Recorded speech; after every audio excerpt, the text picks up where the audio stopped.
Bonjour à tous, une vidéo sur les vecteurs, avec une série de 5 exercices corrigés. Voici les énoncés. Alors comme d'habitude, je vous conseille de mettre la vidéo sur pause et d'essayer de faire ces exercices tout seul avant de regarder la correction. C'est le meilleur moyen de vous entraîner et donc de bien vous préparer à un devoir. Allons-y avec la correction. Un petit rappel, dans la description de la vidéo, vous avez des liens pour accéder directement à la correction d'un exercice en particulier. Premier exercice, lire les coordonnées des vecteurs U, V, W. Alors on commence avec le vecteur U. On se déplace de 4 en abscisse, en ordonnée -2, ce qui fait 4 - 2. Le vecteur V, on se déplace en abscisse de -1, en ordonnée de -2, donc les coordonnées de V, -1, -2. Pour W, on se déplace de 3 en abscisse, 1 en ordonnée, ça fait donc 3, 1. Deuxième question, construire le vecteur U plus V. Alors on va partir de ce point-là, on a déjà le vecteur U, et on rajoute donc à la suite ici le vecteur V. Ce qui nous donne ce vecteur T. Calculer les coordonnées de T à partir de celles de U et V. Alors comme on a construit T en faisant U plus V, eh bien pour les coordonnées, on ajoute également les coordonnées. Donc 4 - 1, -2, -2, ce qui fait 3 - 4. Voilà pour les coordonnées de T. On peut vérifier, on part d'ici, 1, 2, 3, et puis -1, -2, -3, -4. Voilà, on ne s'est pas trompé. Question suivante. Construire le vecteur R qui est égal à -2W. Alors on va partir de là. Et on va faire -1W et moins un autre W, ce qui nous donne le vecteur R. Il faut calculer ses coordonnées. Alors comme R c'est -2 fois W, eh bien on va faire -2 fois les coordonnées de W. Donc -2 fois 3. Et -2 fois 1, ce qui donne -6, -2. On vérifie. -1, -2, -3, -4, -5, -6. Et là, -2. Impeccable. Question suivante. Construire le vecteur Z qui est égal à 1/2 de U moins W. Alors on part de là. On fait 1/2 U. Et on enlève W. Ça nous donne le vecteur Z. Calculer ses coordonnées. Eh bien, 1/2 de U, donc on fait la moitié des coordonnées de U. La moitié de 4, c'est 2. La moitié de -2, c'est -1. Et on enlève les coordonnées de W, -3, -1. Ça nous donne -1, -2. On vérifie, -1, -2, impeccable. Exercice 2. Déterminer si les vecteurs U et V sont collinéens. Alors, premier cas, on va tester le critère de collinéarité, basé sur le produit en croix. Alors, 3 fois -8, eh bien, -24. -6 fois -4, ça fait +24. C'est différent, donc ces deux vecteurs ne sont pas collinéaires. Deuxième cas, on applique la même méthode, produit en croix. Alors ici, on a une expression du type A moins BA plus B, une identité remarquable, c'est égal à A carré moins B carré. Racine de 5 au carré, ça fait 5. racine de 2 au carré, ça fait 2. Donc 5 moins 2, 3. Pour l'autre diagonale, on va dire, ça fait aussi une quantité remarquable. 3 au carré moins racine de 6 au carré, 3 au carré 9, racine de 6 au carré 6, 9 moins 6, 3 également. Donc, les résultats sont égaux. On en conclut que U et V sont colinéaires. Question suivante. Déterminez X pour que les vecteurs U et V soient colinéaires. Produit en croix, 3 fois X, 3X. Ça doit être égal à moins 1, attention, moins 1 fois parenthèse 2 plus X. Voilà, on enlève la parenthèse, on résout cette équation et on trouve X égale moins 1,5. On remplace X dans les coordonnées par sa valeur moins 1,5. Et voilà ce que l'on trouve.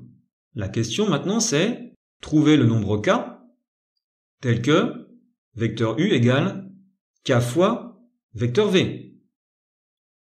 Donc si on regarde cette relation, il faut que les coordonnées de V soient multipliées par un nombre K pour donner les coordonnées de U. Alors, 3,5, là, il faut le multiplier par quoi pour obtenir 3? Comment passer de 3,5 à 3? Eh bien, on multiplie par 2. 3,5 fois 2. Donc, K égale 2. Et on a donc vecteur U égale 2 fois le vecteur V. Exercice 3. Montrer que les droites AB et CD sont parallèles. Alors pour ça, il suffit de montrer que les vecteurs AB et CD sont colinéaires. On va calculer les coordonnées du vecteur AB. Alors petite astuce, on va dire, pour éviter de vous mélanger entre les abscisses, les ordonnées, surtout quand c'est écrit en ligne comme ça. Des fois, on pioche pas au bon endroit les coordonnées. Donc voilà ce que je peux vous proposer. Vecteur AB, on doit commencer par les coordonnées du dernier point. Donc ici le point B, on va les écrire, les deux.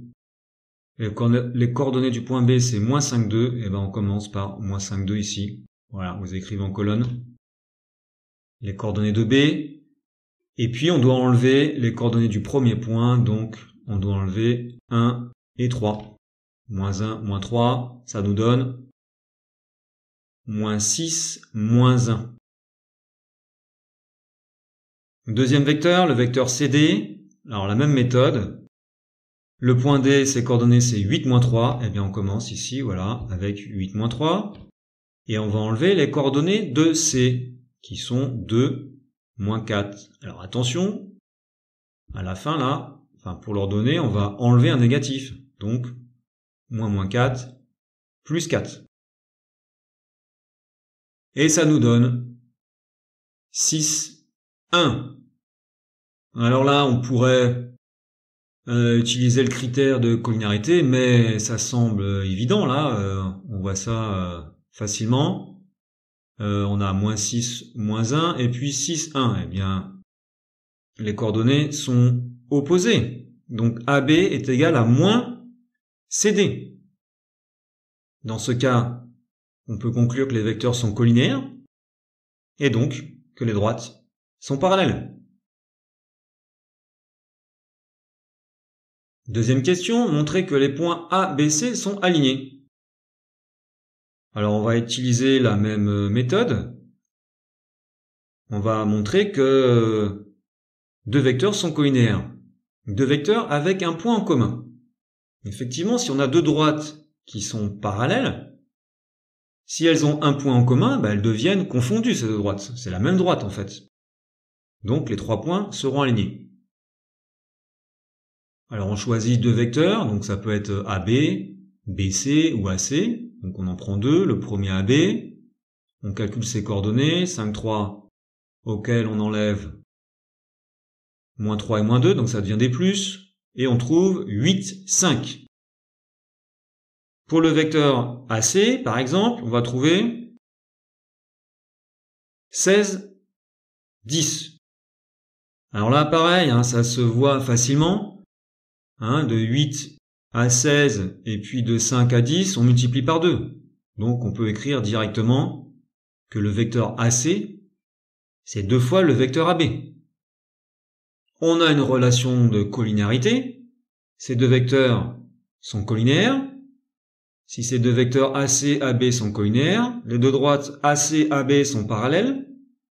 On a deux droites parallèles mais qui ont un même point en commun. C'est donc la même droite. Donc tous les points sont sur la même droite. Ils sont donc alignés.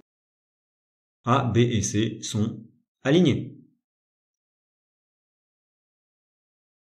Exercice 4.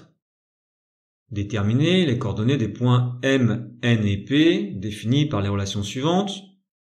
Alors on commence par AM égale BC. On cherche les coordonnées de M. On va donc lui donner des coordonnées inconnues, x, y. On peut donc écrire ici les coordonnées du vecteur AM. Ce vecteur AM doit être égal au vecteur BC. Donc on va calculer les coordonnées du vecteur BC. Ça fait -1, -3. Et là, par identification, on doit avoir forcément x-3 qui doit être égal à -1. Et puis y-2 qui doit être égal, lui, à -3. Ça nous donne deux équations faciles à résoudre et on trouve x égale 2, y égale à -1. Donc les coordonnées du point M, 2, -1. On continue avec le point N. Alors la relation cette fois c'est Bn égale à 1/3 de AC. On exprime le vecteur Bn avec x, y, les coordonnées inconnues de N. On calcule les coordonnées de AC. Ça fait -5, 0. Attention, c'est 1/3 de AC dans la relation. Donc il faut multiplier par 1/3. Ça nous donne -5/3, 0. Comme précédemment, on identifie et on trouve donc deux équations. On calcule x et y. Et voilà les coordonnées de n. -8/3, 5. On continue, le point P. Alors, vecteur PA comme ceci, vecteur PB et vecteur PC.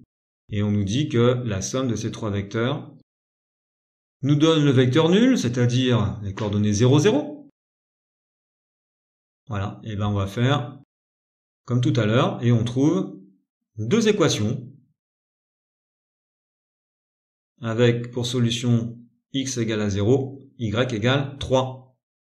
D'où les coordonnées du point P, 0, 3. Exercice 5. Simplifier les écritures suivantes. Alors, dans ce type d'exercice, il faut manipuler les vecteurs. Et on a un outil bien pratique, c'est la relation de Schall. Alors, c'est ce qu'on va faire ici. On a ici le point B là qui est pris en sandwich, si on peut dire. Ça va nous donner, avec la relation de Schall, le vecteur AC. On a la même chose ici avec le point C, ce qui nous donne le vecteur AA. Vecteur AA, c'est vecteur nul. Vous partez de A pour aller en A, on n'a rien fait, 0 déplacement, vecteur nul. Ensuite, alors, pour pouvoir utiliser la relation de Schall, comme précédemment, il nous faut que des sommes de vecteurs. Donc là, les signes moins, il faut s'en débarrasser. En additionnant l'opposé, donc moins AC, c'est plus le vecteur CA. Moins vecteur BA, c'est plus vecteur AB. Voilà. Après, qu'est-ce qu'on fait? On arrange ce qu'on peut. AB plus AB, ça nous en fait 2 AB. Ensuite, ici, qu'est-ce qu'on a fait? On a changé l'ordre de ces deux vecteurs, hein, c'est une addition, on peut, hein, U plus V, c'est pareil que V plus U. Ça nous fait apparaître une relation de Chasles qui nous donne BA. Alors là, attention, hein, si on veut appliquer Chasles, il y a un 2 devant. Donc il faudrait décomposer le 2AB en AB plus AB. C'est une possibilité, mais là on va faire autrement. On va transformer le plus BA en moins AB, puisque ça nous fait 2AB moins AB. Et bien il en reste 1, il reste AB. Ensuite, eh bien pareil, on se débarrasse des signes moins, ça fait plus BM plus BA. Là, on change l'ordre des vecteurs, ce qui fait apparaître une relation de Chasles. Et on a donc BA plus BA, ce qui fait 2BA. Question suivante. ABCD est un parallélogramme, M un point quelconque, et voilà ce qu'il faut démontrer. Alors, pour faire ça, on va faire bien sûr des manipulations de l'expression, comme on a fait précédemment. On va partir de ça, MA moins B, 1, et on va essayer après, à la fin, de trouver que c'est égal au vecteur nul. Donc on y va. On va commencer par éliminer les signes moins, en faisant donc plus vecteur BM et plus vecteur DM. Là, on peut arranger aussi l'ordre des vecteurs pour faire apparaître des relations de Chasles. Donc ça se simplifie bien puisque ça nous donne BA plus DC. Alors là, par contre, on ne peut pas aller plus loin. On ne peut pas aller plus loin et eh bien, il y a une autre information dans l'énoncé. Et oui, c'est ABCD est un parallélogramme. Donc ça doit servir forcément. Alors on fait un petit schéma rapide et puis on regarde ça, le vecteur BA et le vecteur DC. Alors BA le voici et DC, et là qu'est-ce qu'on voit? Et on voit que ce sont deux vecteurs opposés. BA c'est moins DC. Donc quand on fait la somme des deux, eh bien on obtient le vecteur nul. Voilà, c'est ce qu'il fallait démontrer.